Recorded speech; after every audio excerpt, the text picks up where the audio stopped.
The top story for us tonight, of course, the announcement in Malaysia that the flight MH370, that missing Boeing jet, almost certainly crashed into the Indian Ocean. This, of course, follows a period of several countries saying they've spotted parts of debris in the ocean. It fits with the coordinates, all of that kind of thing. But That's pretty harsh news for the dots seem to be families. joining up, certainly in terms of the satellite images and all of that. And we're seeing these headlines, if you look at Le Monde, if you look at The Guardian and elsewhere, essentially declaring the case closed in some respects because of the declaration of the Malaysian Prime Minister in that regard.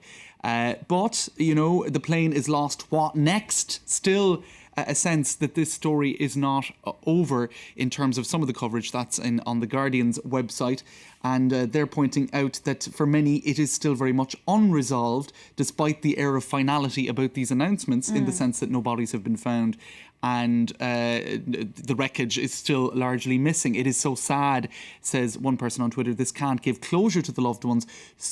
Too many unanswered questions, and indeed that term unanswered questions still coming back as one of the refrains that you're seeing in relation to this on social media. And those questions will only be answered if they retrieve the black box, which of course they're an awful long way from doing. I mean, this stretch of ocean is treacherous, it's incredibly isolated. I mean, the rescue teams trying to get the debris haven't been able to retrieve any of it so far, have they? You get the sense in a way that the authorities were waiting for that first moment when it seemed legitimate to have enough to make a statement, because you had enough dots that joined together. But it doesn't mean that there are a whole load of issues that are unresolved. And indeed, it hasn't stopped all sorts of theories, contradictory theories, still appearing on social media.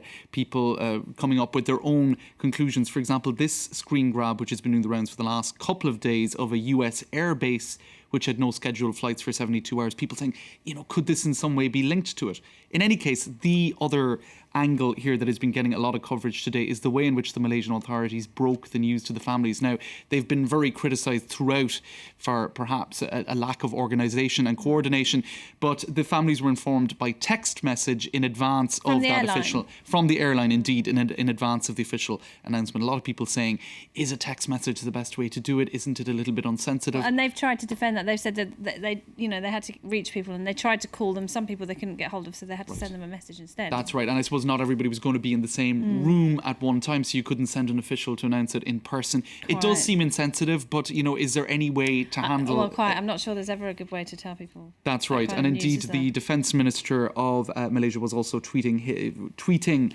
quite considerably today. I understand that there are no words which could console the family members. The whole world is with you in these difficult times. So I think communications is always a difficult one to manage around such a sensitive, sad and tragic issue. But there has been a degree of criticism for that text message, Laura. Yeah, all right. OK, well, let's move on to our next story.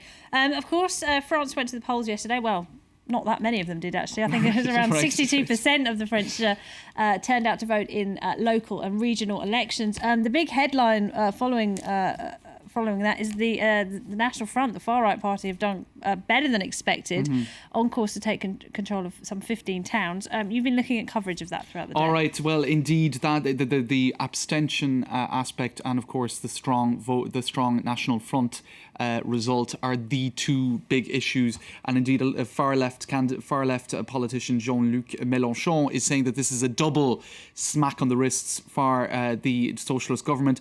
You also have the government spokeswoman saying that abstaining from voting is basically allowing others to make the choice for you. So a strong message from the government not to do that next time out. Now, so, you know, there has been all of the typical analysis that you're going to see. Two kind of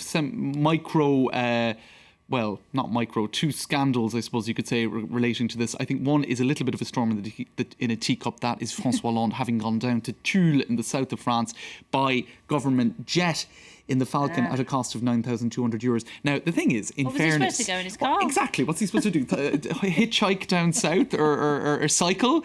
The man is a head of state with quite a busy schedule. I think he needs to get down there fast. But these things have come back to bite him on the backside, if you pardon the expression, because he did attack the previous president, Sarkozy. That's right. He said, I won't be getting flights around, I'll be getting TGV trains, he's right? He's made a rod for his own back there, hasn't That's he? right. Now, but I think who could be more legitimately criticised, this is a blast from the past, François Fillon as Prime Minister. He used to get a flight home every weekend, and in fact it was the same distance by TGV or by car. Wow. It was about 255 kilometres an hour and a half by road. So that one was a Thanks little of the bit job, illegitimate. James. He wasn't even voting.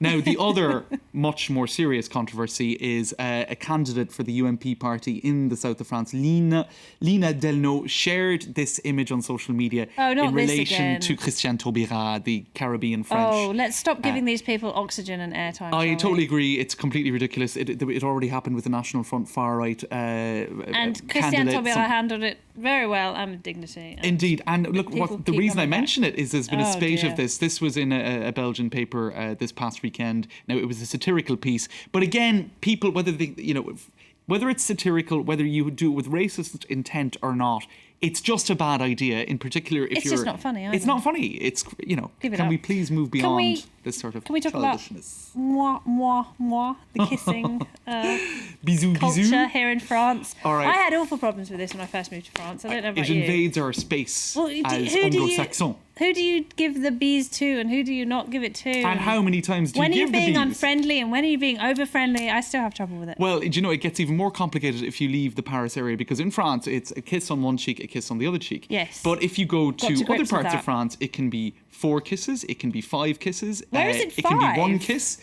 you see all that area in brown down there? I believe that is 5 kisses all down in the... Really? Some of the areas where people are voting heavily for the National Front, actually. I probably shouldn't be saying that. But in any case, there in the far west of Brittany, it's only 1 kiss, so very Anglo-friendly. Yeah. So it's quite a complicated issue. And that map, I saw it doing the rounds of social media again today. A handy one to have in your wallet or your purse if you're road tripping around France. Can you imagine how long it takes if you're meeting a group of friends or a big family gathering and you've got to kiss everyone 5 times? 5 times. I just wouldn't go. Pity the kids. Kiss your grandma 5 times. Goodness me. What about the pimple on her cheek? Exactly. I would say twice is more than enough. More than enough, absolutely. All right, James, thank you very much indeed. James Creighton there. Now, moving on to our focus report of